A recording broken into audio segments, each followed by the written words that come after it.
5 years ago this month, COVID-19 was officially declared a pandemic. Those first few weeks of lockdown came with lots of uncertainty, but it also displayed how communities can rally together in difficult times. Here's a look back at what life looked like 5 years ago. Penn State University is urging its students to be cautious when traveling to Asian countries. The university sent out an advisory to students warning them about the deadly coronavirus outbreak in China. The coronavirus has sort of burst onto the scene in the last few weeks, an outbreak based in Wuhan. It's a virus that's related to other viruses we've seen in the past. So we've heard about SARS in the past and also MERS. So far, there's only been 5 confirmed cases in the United States and none in the state of Pennsylvania. Hundreds of Chinese international students attend Penn State University. It is unknown how many of them are from the Wuhan area, but researchers say that may not be an issue. The university says several Chinese international students went home over winter break, but luckily that break ended before the coronavirus outbreak began in China. I think we're very lucky that the outbreak is really just sort of coming into its peak recently. I think most of our foreign students have come back already before the holidays, so it's a good thing this didn't happen back before Christmas. But I know that our Penn State health personnel are watching our students and looking for symptoms. Ryan Lam is a Chinese student from Hong Kong. He says he constantly worries about his family members and friends back home in mainland China. A few cases of virus springing up here and there from where I'm from now, and especially in my district. I think there's like one of them. So my family and the people I know, of course, are a little bit worrying. The deadly virus has already spread to several Asian countries. Many Asian students on Penn State's campus can be seen wearing surgical masks, but this doesn't mean they are sick. Mostly it's just like being precautious because we've been through stuff like SARS, like the avian flu and stuff like that. That really is a big thing in Asia, Southeast Asia, especially parts of China as well. So it's just them being precautious. Health personnel say to continue to wash your hands and to try and prevent this virus just like you would with the flu. Chris Keating, Newswatch 16, Center County. It was the decision business owners in downtown Scranton did not want to hear, but knew might be coming. The parade committee announced right around noon that Scranton's St. Patrick's Parade will not take place this Saturday, postponed to a later date, because of concerns related to the coronavirus. Panic, we started scrambling, we had to change all the billboards. We've been spending months and months to get ready for this day. And now this last second change, we're all in an uproar trying to change everything, and it's been insane so far. Bar owners in downtown Scranton quickly have to decide what to do now. They say Scranton's parade day is the most important day of the year, so the party will still go on for some. Here at Levels, employees were able to cut their beer order in half, knowing the crowds won't be quite as big. At the rail yard, formerly Kildare's, the renovation project was planned specifically around being open for parade day. So we've already ordered extra hand washing stations, and we actually have bulk hand sanitizer. We're looking into actually being able to provide everyone who comes through the door a bottle of hand sanitizer. And we're also looking into getting, parade day themed green gloves for all of our patrons. Not all parties will take place though. Here at the Radisson, tracks will be open, but the Shamrock Fest party, including the DJ and 2 bands, are canceled. But that's not one of our main concerns right now. Again, the health and safety of local Scranton community is more important, and we're excited for the new date, whenever that may be. Mayor Paige Cognetti held a news conference explaining the parade committee's decision, claiming that less people will come into the city now, so there's less of a chance for the virus to spread. And when we are confident all is clear, we will enthusiastically plan a new 2020 date for the St. Patrick's Parade here in downtown Scranton. Stay tuned. It's typically one of the biggest weekends of the year in the city of Scranton. With COVID-19 concerns causing the annual St. Patrick's Parade to be postponed, this year will certainly be different. But the coronavirus can't change the calendar. It's still a holiday weekend, and people are going to treat it like one. People are still going to come out this weekend because of tradition, and we have to be prepared for that. And we are.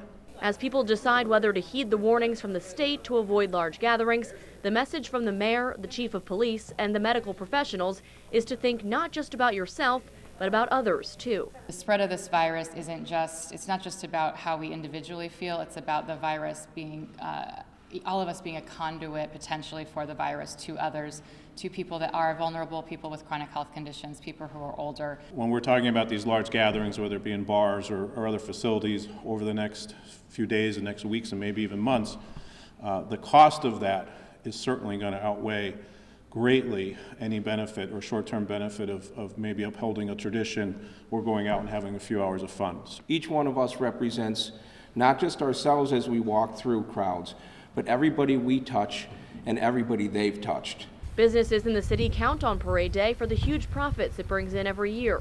Ones we talk to aren't too concerned. At Andy Gavin's Eatery and Pub, the owner thinks it might be even busier this year. Parade or no parade, the party is still on here at Andy Gavin's. The bands will still be playing, the beer will still be flowing, and they're hoping that means big bucks, just like any other year. I think people are just going to come out because they're not really that worried about it. And fortunately for me, I'm an Irish bar. They like to drink a little bit. It was here at Lehigh Valley Hospital Pocono in East Stroudsburg where a patient checked in over the weekend and was treated for a possible case of coronavirus. Hospital officials confirmed to Newswatch 16 that person was doing well enough to be discharged home to stay in isolation. For some in Monroe County, this news makes them a bit nervous. Yeah, it is scary since I do have little ones. They're only 3 and 7 months. It's definitely scary. I would keep them inside if I could. News about that presumptive coronavirus case was released by state health officials who said the number of cases is now up to 10, with 2 more people in Montgomery County and that 3rd in Monroe. Those cases will have to be retested by the Centers for Disease Control for confirmation.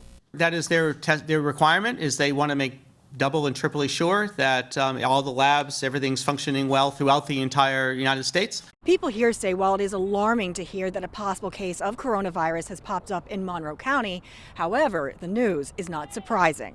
Charlie Cohen is a doctor in East Stroudsburg and expects this is just the beginning for the virus in the U.S. Like in China, in Italy, and Iran,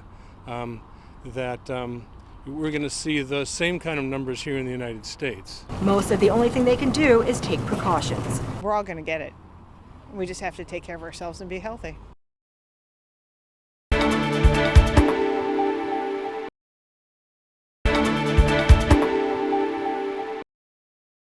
This is Carmine Fusco. The man from Bath in Northampton County died yesterday at a hospital in the Lehigh Valley from the coronavirus, the first in Pennsylvania. He was only 55 years old. Fusco was a partner in Wingate Farm, a horse training facility near Wingap. The owner of the place, Dan Markowitz, spoke to Newswatch 16 over the phone. It's sad, I mean, he was not sick at all. He didn't have any pre-existing conditions. It's really terrible. Markowitz tells Newswatch 16 Carmine isn't the first in his family to die from the virus. His sister and mother died from it this month, too. They lived in New Jersey. Other members of the family are still fighting off the virus at hospitals. I mean, these were not weak, sickly people. It's strong, it worked. You wouldn't think that it would hit them the way it did. So you really have to be careful. No matter who you are, you can't take anything for granted that, it's not going to get you. Columbia County Commissioner Rich Ridgway and his wife Mary boarded the Grand Princess cruise ship on February 21st. The ship was going to Hawaii and the couple was celebrating their anniversary. But this has not been the relaxing vacation they'd hoped for. We found out Thursday that we were going to be quarantined. 21 people on board tested positive for the coronavirus, including 19 crew members. 1 person died. The ship has been held off the coast of Northern California since Thursday. They delivered meals 3 times a day to the cabin, plus if we need anything else, like coffee or soda or anything like that, they'll deliver it. Ridgway says he and his wife are both fine and have no symptoms. They are still on the ship. As our understanding, we'll be going to Georgia to a military base and we'll be tested. We haven't been tested yet. And we'll be tested once we get to that military base, and then we're probably looking at another 14 days of quarantine. Ridgway sent us this picture from outside his balcony. I think I counted there was 21 ambulances out there this morning and about 10 or 12 motor coaches. And then, I don't know, looks like the Navy or the National Guard's around. The Ridgways are passing the time by watching television and talking to their neighbors who are from all over the world. We're fine. We're fine. They're probably both getting a little bit anxious, but because it's kind of the fear of the unknown. But shall survive. It's crazy. It happened within a blink of an eye. For the last 2 months, Penn State junior Maddie Knight has been experiencing the trip of a lifetime, studying abroad in Florence, Italy. Between the visits to the Duomo, the gondola rides in Venice, and the chocolate making in Switzerland, she wasn't spending a lot of time thinking about the coronavirus spreading around the world. On Monday last week, it was a conversation, but nobody really knew to what extent it was going to be, and we had a positive outlook on it, and we were very in denial that we were going to go home. And then it blew up throughout the week, and we left on Thursday for spring break, thinking we would return to Florence. But that didn't happen.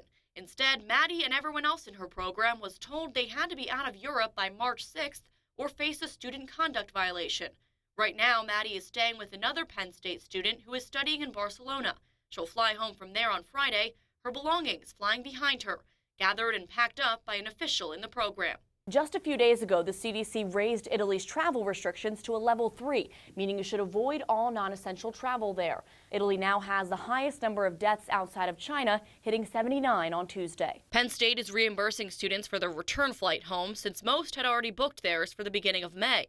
But the money spent on trips to Dublin, Amsterdam, and Greece that Maddie had planned for the rest of the semester is a different story. Just thankful for the experience I got, traveling with my best friends. I would have never expected that this would happen, but I'm still very thankful that I got to do some of it.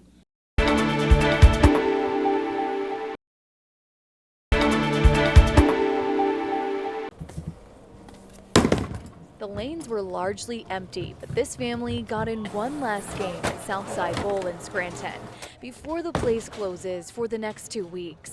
Governor Tom Wolf urged all non-essential businesses to close at midnight on Tuesday to slow the spread of the coronavirus, and that includes businesses like Southside Bowl. Despite the virus, we just wanted to get out, get all together, one more time. I know everything is shutting down for 2 weeks. Thanks for holding. How may I help you? Meanwhile, at Alfredo's Cafe and Restaurant, phones are ringing off the hook for deliveries. Employees say they're getting about 50% more orders over the phone than usual.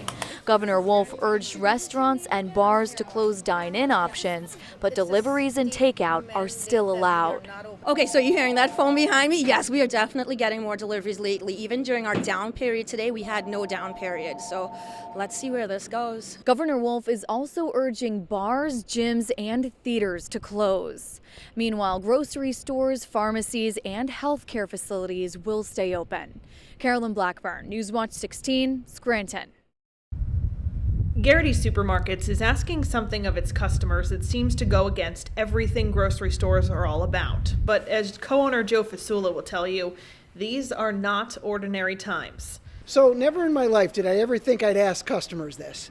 But we do want you to only come when you need to, and when you do come, please come by yourself. As long as you don't have children that can't be left at home, please come by yourself. Grocery stores are considered life-sustaining businesses by the state and are allowed to stay open during the coronavirus outbreak. Garrity's on North Kaiser Avenue has always been a busy place, and that really hasn't stopped these past few weeks. Customers we talk to say they'll abide by Garrity's request, even if it takes a little extra planning. Most likely, with everything going on, I'd probably leave my kids at home with somebody, or if I have to, maybe possibly bring one of my family members with me to leave them in the car. I think that right now with the crisis, it's better that we keep our children inside. Yeah, I'm 66, and I'm not in great health, and it's good. It's for me too. It's not only for me to carry it to them or them to carry it to me. It's just we're all in this thing where we got to survive this thing. It's not very, very serious. It's nothing to joke around with. Garrity's is learning from other stores around the world that have responded to the pandemic. Grocery stores in Italy have been limiting customers for several weeks. Well, we're trying to stay ahead of it. It's moving at the speed of light. It's so hard to think about the next shoe to drop, and we're always kind of trying to find out what else could we be doing to keep the environment safe. Stacey Lang, Newswatch 16, Scranton.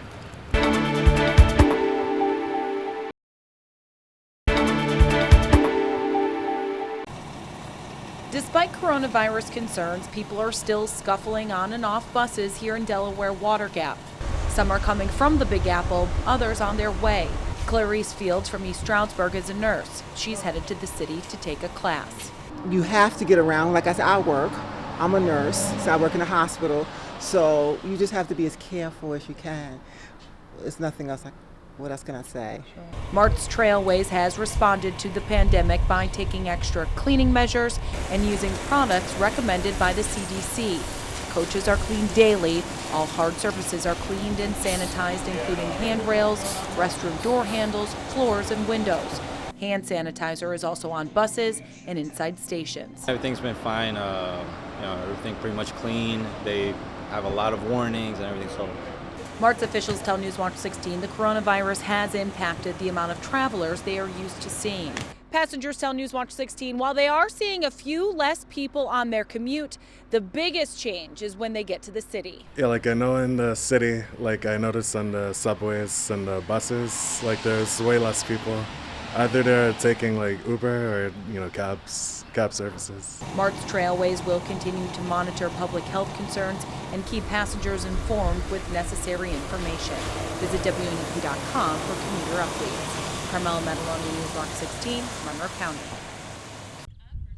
Robin Morales is a photographer from Northumberland. She makes her living by taking family portraits and photographing weddings and sporting events. I had a lot of things canceled. This week, Morales started working on a project to document what life is like during the time of coronavirus. She's taking pictures of people on their front porches. I thought this was a really great movement to kind of be creative and give families an opportunity to be creative and do something to document this time as well. Morales is photographing people in Northumberland, Union, and Snyder counties, finding out what life is like right now, and she's doing it while maintaining social distance. Did you buy all the canned food? Are you a mom at home going crazy?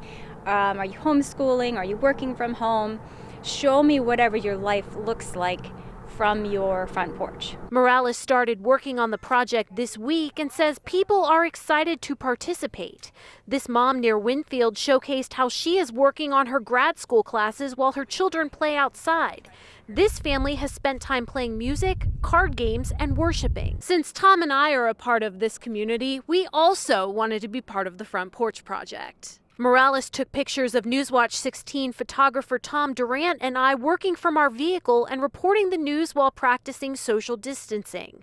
For now, Morales is putting the pictures on Facebook. Eventually, she would like to make a book with the pictures and descriptions. So I'll put the photo and the response in a book, and then I hope to put them in local libraries so that their families are around capturing this time of history forever. If you live in Snyder, Union, or Northumberland counties and would like to participate, check out Morales' Facebook page, RZ Imaging. You can find a link on our website, wnep.com. Nikki Cries, Newswatch 16. Eric Albert is an associate professor of automated manufacturing and machining at Penn College in Williamsport. Like many professors around the country, Albert is teaching the rest of the spring semester online.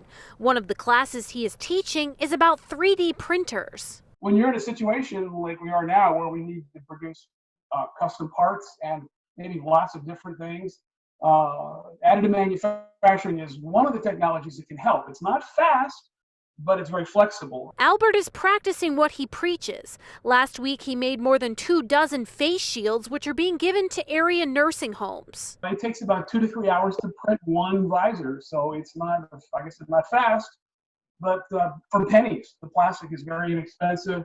Albert is also 3D printing some items he hopes won't need to be used. He is printing ventilator splitters, which would allow a facility to connect more than one patient to a ventilator. Ventilators are intended for single patient use, and the vent splitter would be used in an emergency situation. That is not something as a frontline choice.